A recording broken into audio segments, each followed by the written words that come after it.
We need to get this Friday face-off started because I need to add some concealer. All right, you guys, so today we are going to compare side-by-side and an 8-hour wear test in two very popular brands' new setting powder. Okay, that's a mouthful, I know, but stick with me. If you have been to the beauty store lately, you've probably seen many brands have come out with a brightening, blurring, perfecting under eye powder. We saw Huda Beauty came out with that lavender one. What was that? Probably 4 or 5 months ago. I have tested that one. I also reviewed the one size loose powder. That one tested pretty well. But today I wanted to test the new Pat McGrath Skin Fetish Sublime Perfection Blurring Under Eye Powder. This comes in 5 shades and sells for $35. We're going to review that up against the brand new Fenty Beauty pressed powder. This one is the Fenty Beauty Bright Fix Instant Brightness and Setting Powder. This one has a little sponge in it, so I don't want to lose it. This one sells for $38, so $3 more here in the US, and it comes in 6 different shades. In Fenty Beauty, we're going to review the lavender just because that was the one that was closest to the pink, and Pat McGrath's is pink. So if you are ready to do a deep dive on both of these and see how well they work on our more mature eyes, then stay tuned. If you're wondering who I am and why you should stay tuned, hi. If we haven't met before, I'm Jody. I'm 55, so yeah, I have wrinkles under this area, and that's just what it is. So I'm always on the hunt for products that work for our more mature skin, not hinder us or get in our way or make us look older. And yes, all of the above has happened. So today we're gonna apply both of these powders over concealer and we're gonna see how they wear after 8 hours. Think of me as your midlife beauty bestie, where I'm just gonna give it to you real, whether we like products or not. And we're just gonna see how they really work. So we'll let the pictures in the video do the talking and not me doing any selling, because I purchased both of these products. And it was obvious when I looked at the reviews for both of these products that these were sent to a lot of people. If you go to the Sephora website, just go to the comments and filter out the non-incentivized comments, because when you first go to the website looking at the comments, there's a lot of incentivized comments, which again tells me that Fenty Beauty primarily sent these to a lot of influencers to get their review. They didn't send it to me. I paid the 38 bucks and we're gonna review it together. Now, the whole purpose of a brightening under eye cream is to not only set your concealer and your color corrector if you have it, but also to brighten up the center of your face. If you wear glasses, this is a particularly important thing to do because your lenses have a tendency to cast a little bit of a shadow, making you look more dark or enhancing your dark circles and also making you look a little more tired.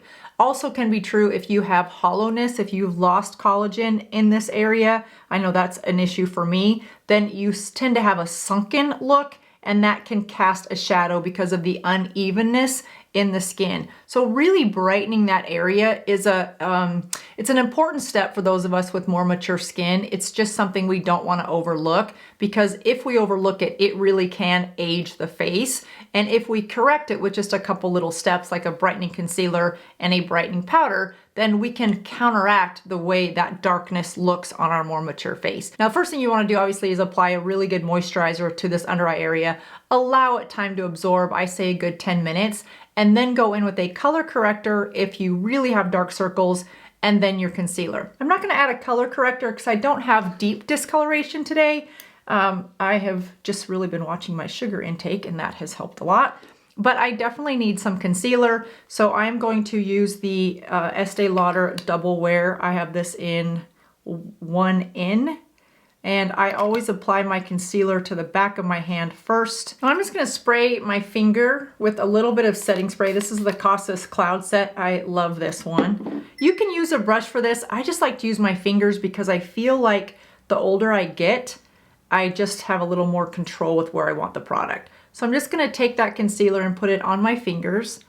And then I'm going to put it right in that hollowness for me where I have some discoloration. Once I place it, I just want to lightly pat it. I just want a little more control, so I find that the size of my finger not only is the right size for me so that I don't get concealer everywhere, but it also just allows me to apply the right amount of concealer.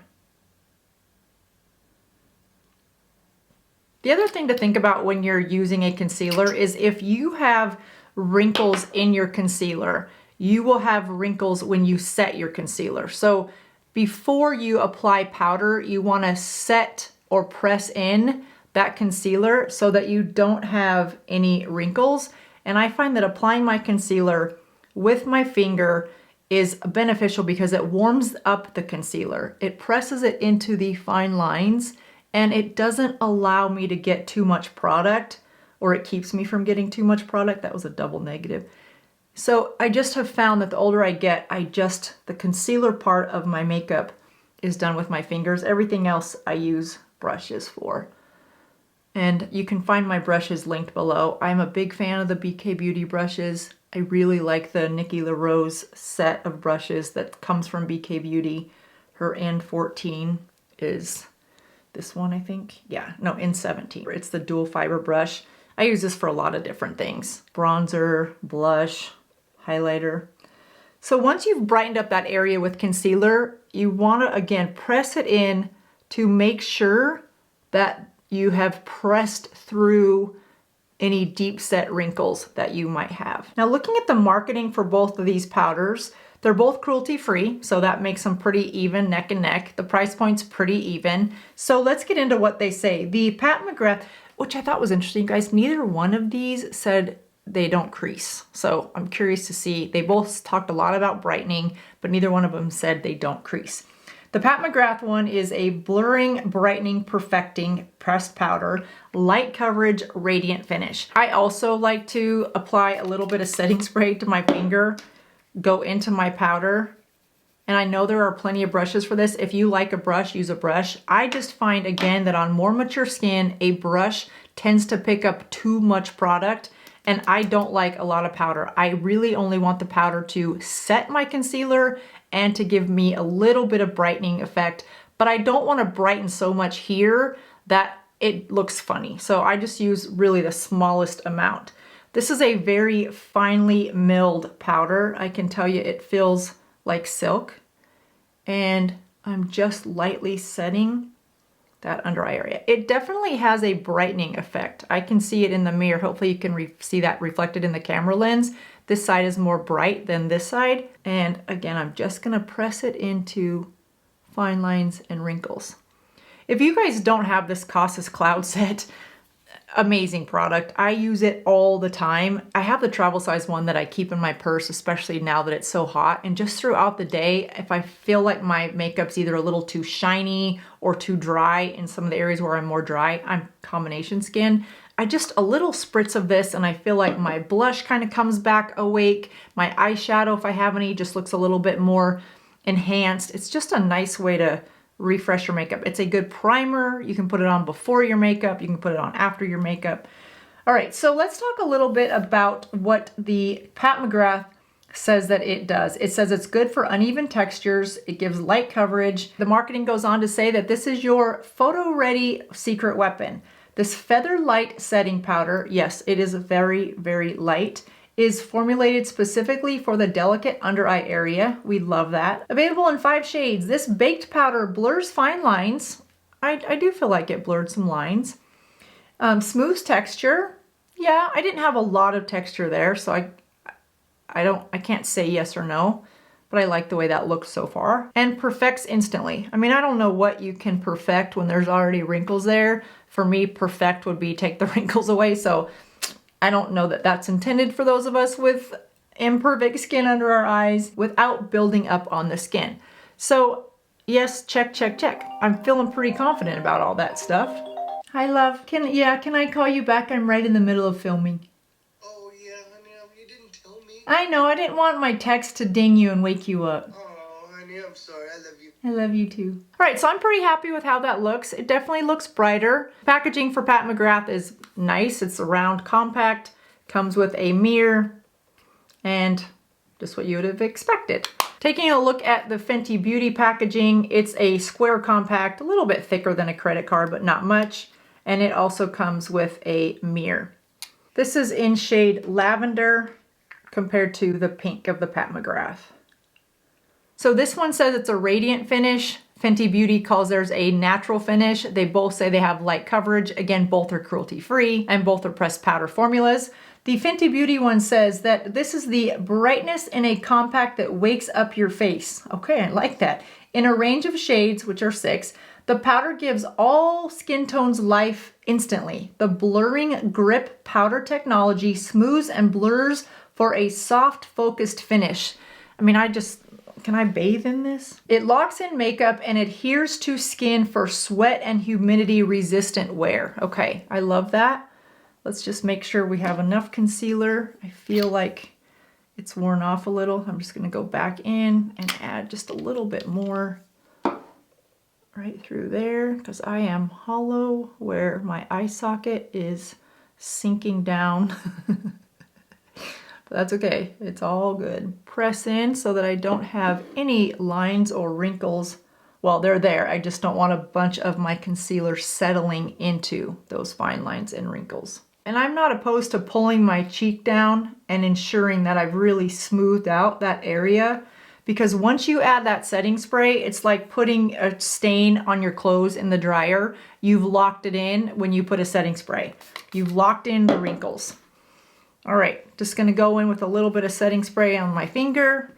Again, you guys, I just like the smallest amount. You can see how small that is. I just don't like a lot of powder because I have found that it really looks wrinkly. Now, if you like a little more powder under your eyes, go ahead and use a brush.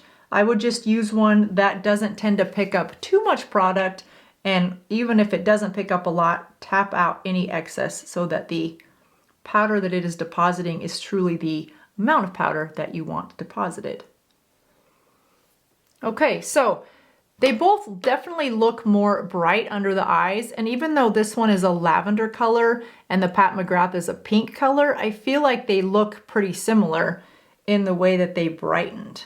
The Fenty Beauty comes in this lavender. It also comes in a rose quartz. That one looked a little too peachy to me in the store. That's why I went with the lavender. There's this banana, which is probably really nice and bright. And then she's got a peach color, cinnamon, and pumpkin. That pumpkin would be really pretty as a bronzer. All right, so that is what these two products look like side by side. If I was applying these products for the rest of the day, I would add just a little bit through the center of my face, right between my eyebrows, a little bit on my nose, a little bit here, and a little bit here. I don't want to do that because I don't want to distract our eye from where we really want the focus on these two products, because if they work here, they're going to work everywhere else. But I really want to see this delicate under eye wrinkle area. How well do they work? So this is where we're at. $35, $38, both cruelty free. Both say they brighten. I'd say they brighten. Both say they blur. Yeah, I'd say they blur. And yeah, I mean, I like the way they both look. Again, it's an obvious brightening area because I didn't blend, but that is by design today. That's by design. So I'm going to check back in with you guys in 8 hours and we will see if there's any creasing. And this is a high movement area. So yes, there's going to be a lot of creasing today. So we'll see the things I do on the internet for you guys. So I'll check back in with you in 8 hours and see how they look. All right, so it has been 8 hours and did these brighten? Yes, they did. Did they blur the under eye area? I definitely think there was a softer look to this under eye area. And what I mean by that is there wasn't as much texture looking. It definitely looked smoother. There's still wrinkles. There's going to be wrinkles. No powder, no matter what you pay for it or whatever magic ingredients they say are in the powder is going to take care of the wrinkles. And that's fine. I don't expect at 55 to not have wrinkles or to purchase a powder that's going to erase my wrinkles. But what I do want, if it says blurring and brightening, is I do want it to blur this under eye area. And I do think that both of them definitely did that. And I can see why if you had the more of the yellow color or more of a tan color, I can see where that'd be very beneficial over for a bronzer. Both of these powders had shades that I actually think would make really good bronzers because of that blurring effect that they give to the skin. So just imagine blurred here, but then also blurred where you would put bronzer. So I do like the formula of the blurring. And because one of these looked so good after this much time, I am gonna pick up one to bronze, and I'll let you know which brand that's gonna be after we finish this review. So if I zoom you in, there's visible creasing or settling of the concealer and of the powder. And that's happened with every powder that I've ever tried. So I'm not expecting anything different from there, but I do feel like one still looks like it has good coverage and the other one doesn't. So looking at these two powders, I definitely feel like the Fenty Beauty side still has good coverage, locked in that blurriness, and really played well with my concealer and locked in that concealer. Typically the Estee Lauder Double Wear Stay in Place Concealer doesn't require much powder. I use the smallest amount if I'm going to use powder at all because it is a thicker formula, but it played really nicely with the Fenty Beauty powder. I think that still looks bright, it still looks blurred, and it doesn't look patchy or anything.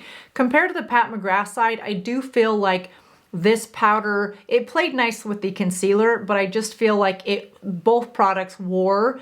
Now, had I not had the Fenty Beauty side to compare to, I might still be happy with this look after 8 hours. It's not bad, but in comparison, I think this side definitely looks better. So for me, this Friday face off became pretty easy as the day went on. I think this looks okay, but knowing that for just $3 more, there's a much better product out there or lasts longer and holds up better with a concealer that typically doesn't play so nice with powders. I not only really like this one, but I think because there are 6 shades, I think I would probably try the yellow shade because that also will have a brightening effect. It does lean a little more neutral, where this lavender leans a little more for those of you that have light skin tones and more on the cool side.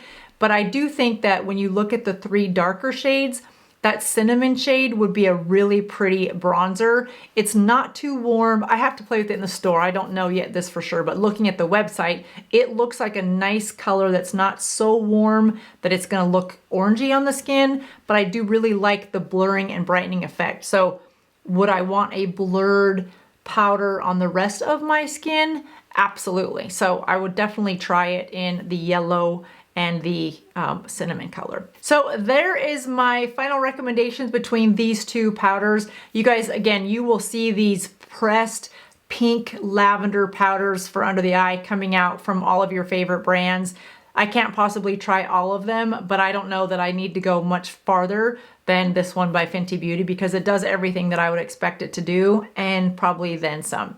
Well, there you go. I hope that was helpful. Be sure to check out this video that I'm going to put at the end that is all about those cream blushes if you haven't seen that one because they're all over the market as well. And be sure to leave me a comment down below if you have a pressed powder for your under eye area that you would highly recommend because I love reading your guys' comments and I know we all read them and we can learn from one another. So really appreciate your feedback. Well, that does it for me today. I'll see you in just a couple days. Bye-bye.